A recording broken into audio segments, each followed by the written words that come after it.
Les supports, les résistances, mon Dieu, qu'est-ce que c'est ce bordel? Je n'y comprends rien, quoi. Alors bonjour à tous, c'est Alexandre, le trader indépendant, et aujourd'hui, dans cette vidéo, je vais vous expliquer ce que c'est qu'un support, qu'une résistance, et quelle stratégie adopter sur ces supports et résistances pour réaliser des gains de façon assez sécurisée, et on va pouvoir être agressif. C'est parti!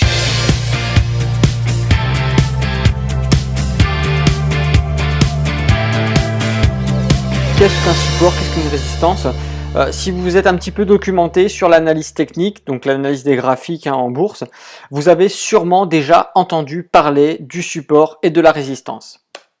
Alors, nous allons tout simplement simplifier les choses. Nous avons notre graphique qui apparaît comme ça, et on va se rendre compte de temps en temps que sur le graphique, on peut remarquer que, par exemple, ici, là, nous avons aussi là, ici aussi, ainsi que là, et là aussi. Ce sont des zones où on a l'impression que le graphique rebondit. Toujours au même niveau. Vous voyez, on est sur le niveau 1 du graphique et on vient voir que la courbe, donc ici ce sera des chandeliers, mais je vous ai simplifié la chose, hein. Il faut s'imaginer des chandeliers, des bougies japonaises à la place de la courbe, mais on viendra rebondir toujours à un endroit précis, comme si il y avait un support, quelque chose d'invisible sur lequel venait se reposer le graphique pour rebondir. On peut constater également que en haut du graphique, sur les sommets, il se produit exactement le même phénomène, hein. En bas, on vient rebondir. En haut, au niveau de l'unité 3, on vient aussi rebondir et repartir à la baisse, comme si on se heurtait aussi là à un mur invisible. Eh bien, il suffit de tracer une ligne en haut, qu'on appellera du coup résistance, et une ligne en bas, qui s'appellera support. Et là, vous avez tout simplement sous vos yeux ce qu'est une résistance. Le support, ça va être ce mur invisible sur lequel va rebondir la valeur quand elle va chuter. Donc, quand les cours se cassent la gueule, bim, on vient rebondir. C'est un support, puisqu'elle vient supporter la valeur. Elle le supporte, elle lui permet de repartir à la hausse. Or, à l'inverse, ici, nous avons ce qui s'appelle la résistance. C'est quand la valeur monte et vient se heurter à un mur invisible qui l'empêche de prendre plus de valeur et qui la fait rebondir à la baisse. C'est pour ça qu'on appelle ça une résistance. Donc, n'oubliez pas, support se trouve en bas, résistance, ça se trouve en haut. Alors, vous voyez que c'est pas compliqué à établir. Des supports, des résistances, on peut en avoir dans n'importe quelle direction. Là, on est dans une tendance qui est neutre, hein, c'est-à-dire que on progresse pas plus, hein, on monte, on descend, mais dans la moyenne, en réalité, on reste exactement au même niveau. On n'a pas d'évolution très significative sur la valeur, mais il peut y arriver parfois que les résistances et le support forment un canal qui peut monter ou qui peut descendre. Ici, on est complètement à l'horizontale, mais parfois on peut être un petit peu plus haut, un petit peu plus bas. Ça dépend du graphique. Alors là, je vais vous présenter ici un autre type de cas que vous pourrez rencontrer, c'est-à-dire quand vous avez votre graphique ici, qui vient rebondir à plusieurs endroits différents, mais qui rebondit quand même. Donc, si, pareil que dans l'exemple précédent, on trace la résistance sur laquelle vient se heurter le graphique, on se rend compte qu'on est toujours au niveau 3 ici et qu'on vient rebondir. Le plus haut du graphique le plus haut de la valeur vient rebondir sur ce mur invisible qu'on appelle résistance, n'oubliez pas. Et toujours pareil, on vient tracer notre support sur lequel la valeur vient se reposer avant de repartir à la hausse, vient rebondir dessus. Là aussi, on a un mur invisible qui supporte la valeur. Mais qu'est-ce qu'on peut voir aussi entre les deux? Vous voyez qu'ici, on a un support résistance, c'est-à-dire que ça peut jouer le rôle de support et de résistance. Ici, résistance, pourquoi? Parce que nous avons, là où je vous ai encerclé, les trois rebonds ici, nous avons la valeur qui vient rebondir dessus comme une résistance. Mais au lieu que ça soit au niveau 3, c'est au niveau 2. Donc effectivement, au niveau 2, il existe bel et bien une résistance. Puisque vous voyez, on vient rebondir une fois ici. Bon, là, on la retransperce. Il n'y a pas de souci. On vient rebondir encore une fois quand on part à la hausse ici pour repartir à la baisse. Donc deuxième point de résistance. Et ici on a un troisième point de résistance, hein, parce qu'on vient monter à la hausse après avoir rebondi sur le support. Et bim, on se heurte à nouveau sur ce mur de résistance pour repartir à la baisse. Donc ici nous avons bien une autre résistance de confirmer. À l'inverse, c'est aussi un support. Pourquoi? Puisque là où je vous ai encerclé en vert cette fois-ci sur la vidéo, nous avons ici des rebonds de support. Puisqu'ici nous étions partis à la hausse, on a rebondi sur la résistance, mais au lieu de transpercer, de partir, rebondir sur le support ici, on a rebondi sur le deuxième support. Vous voyez qu'on rebondit, on repart à la hausse. Ici, on a notre deuxième point de rebond, puisque nous étions haussiers, on chute, on rebondit sur ce support. Et ici également, après avoir remonté, on rebondit sur la résistance, et on retape le support avant de repartir à la hausse de nouveau.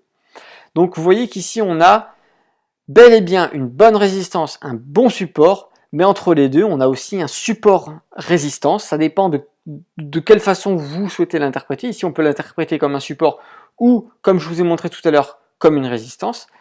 Mais ce schéma sera celui que vous rencontrerez le plus souvent dans la réalité, plutôt que le schéma que je vous ai présenté qui était beaucoup plus simplifié quelques minutes auparavant.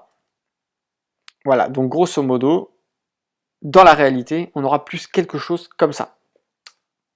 Alors, maintenant, comment est-ce qu'on peut gagner de l'argent avec le support et la résistance?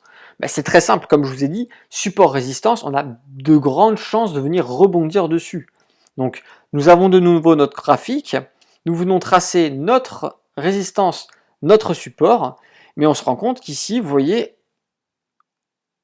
à chaque fois, on vient rebondir. Donc, si on avait une stratégie de base, les objectifs d'achat et de revente seraient donc du coup ces supports, ce support et cette résistance. Comment est-ce qu'on pourrait l'interpréter? Comment est-ce qu'on pourrait utiliser ce support et cette résistance? Tout simplement, quand on vient taper ici le support, ça pourrait être un signal d'achat. Donc on achète une position et on la revend de nouveau quand elle tape la résistance. Ici, nous engageons donc une plus-value de 2% dans mon exemple. Et une fois qu'on a clôturé sa position pour encaisser sa plus-value, puisqu'on l'a clôturé sur la résistance, qu'est-ce qu'on fait? Qu'est-ce que ça fait normalement quand ça arrive sur une résistance? Un rebond pour repartir à la baisse. Donc dans ces cas-là, on peut ouvrir une position de vente à découvert pour la racheter, cette fois-ci, sur le support, pour engager encore une plus-value. Et ce scénario, on peut le répéter plusieurs fois, jusqu'à ce que nous venions casser ce support et cette résistance pour repartir sur d'autres supports et résistances qui se trouveraient peut-être à un niveau inférieur ou à un niveau supérieur. La stratégie de l'achat et de la revente sur un support et résistance, c'est une stratégie qui est très utilisée. Peu importe le type de trading qu'on vous souhaitez pratiquer, que ce soit du scalping, du swing trading ou de l'investissement très long terme, ce type de rebond, on le retrouve sur n'importe quel temporalité, que ce soit sur des graphiques en 1 minute, en 5 minutes, en 10 secondes, en 1 heure, 1 mois, vous verrez, cherchez un petit peu, vous verrez que ce scénario arrive très souvent. Et là, sur cette petite stratégie d'achat-revente, de rebond entre un support et une résistance, on a fait, vous voyez qu'ici en plusieurs mouvements, 1, 2, 3, 4, 5, 6, 7, 8 mouvements, on a fait 16%. Donc là, si on était sur une temporalité d'1 heure, on aurait pu faire 16% en 1 heure. Alors, qu'est-ce qu'il faut savoir? Les supports et résistances ont de fortes chances de faire rebondir la valeur. Comme on l'a vu précédemment, ce sont des murs invisibles sur lesquels vient se heurter la valeur pour rebondir. Bon, ce n'est pas toujours le cas, mais dans la plus grande partie du temps, effectivement, ça se réalise. Si un support ou une résistance est transpercé, parce que ça peut arriver, comme je vous l'ai dit, c'est pas forcé que ça rebondisse, mais il est très probable que ça rebondisse. Si un support ou une résistance est transpercé, il y a une probabilité d'une forte hausse ou chute de la valeur. C'est-à-dire que, en fait, en réalité, là, nous sommes dans un canal neutre. C'est-à-dire que la valeur vient rebondir de façon horizontale entre un support et une résistance pendant une certaine période. Cette période-là s'appelle en fait une consolidation, c'est-à-dire qu'on estime que la valeur est en train de se chercher, les acheteurs et les vendeurs sont en train de lutter, mais qu'en réalité, du coup, le prix se fixe dans le temps et nous avons une solidification de cette valeur. On a une consolidation des cours qui font que la prochaine perturbation, c'est-à-dire qu'un crack à la hausse ou un crack à la baisse, risque d'être forte, risque d'être très forte, et c'est pour ça qu'il y a une forte probabilité de hausse ou de chute de la valeur en fonction de si elle perce par le bas ou perce par le haut. L'approche d'un support ou d'une résistance est un signal pour effectuer une vérification à l'aide des outils et indicateurs, ainsi que de pratiquer l'analyse des figures en chandelier pour établir des probabilités.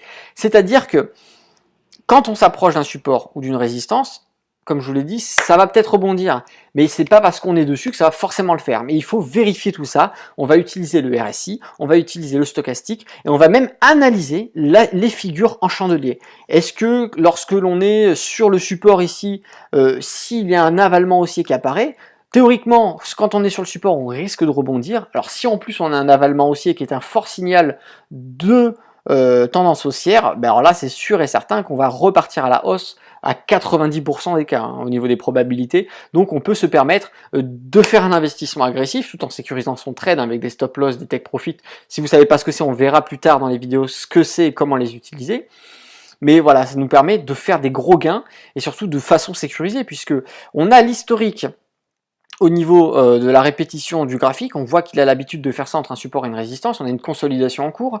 Donc pourquoi ne pas utiliser justement ce qui est en train de se passer? On a la chance d'avoir un support et une résistance solide sur lequel vient rebondir la valeur. Et bien, plutôt que de regarder et de rien faire, autant investir quand on vient taper un support et une résistance. Donc voilà, c'est la fin de la vidéo. Vous voyez, déterminer un support et une résistance, c'est pas compliqué. Il faut juste apprendre à le faire.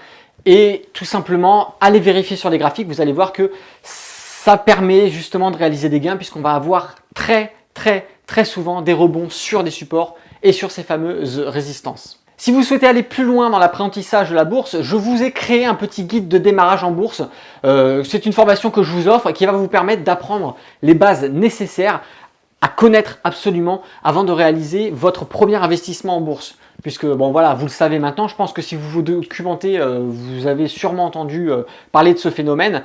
Il y a trop de gens qui se lancent en bourse sans connaissance. Et ces gens-là vont faire partie des 90% de personnes qui vont perdre sur les marchés financiers. Avant de vous lancer, apprenez les techniques qui fonctionnent. Apprenez à comprendre déjà, ne serait-ce que le fonctionnement de la bourse.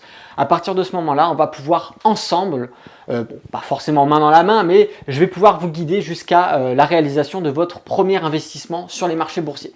Alors pour ce faire, je vous invite à cliquer tout simplement en haut à droite sur la fiche qui apparaît là. Vous cliquez dessus ou tout simplement le lien que je vous glisse dans la description. Vous rentrez votre email et moi je vous envoie immédiatement votre formation tout simplement dans votre boîte mail. Alors si cette vidéo vous a plu, je vous invite à mettre un petit pouce.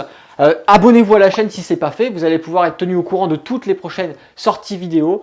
Si vous avez des questions ou tout simplement une remarque à me faire, n'hésitez pas à me lâcher un petit commentaire, ça fait plaisir. De temps en temps le soir, je passe du temps à lire un petit peu ce que vous m'écrivez et je prends le temps de répondre aussi.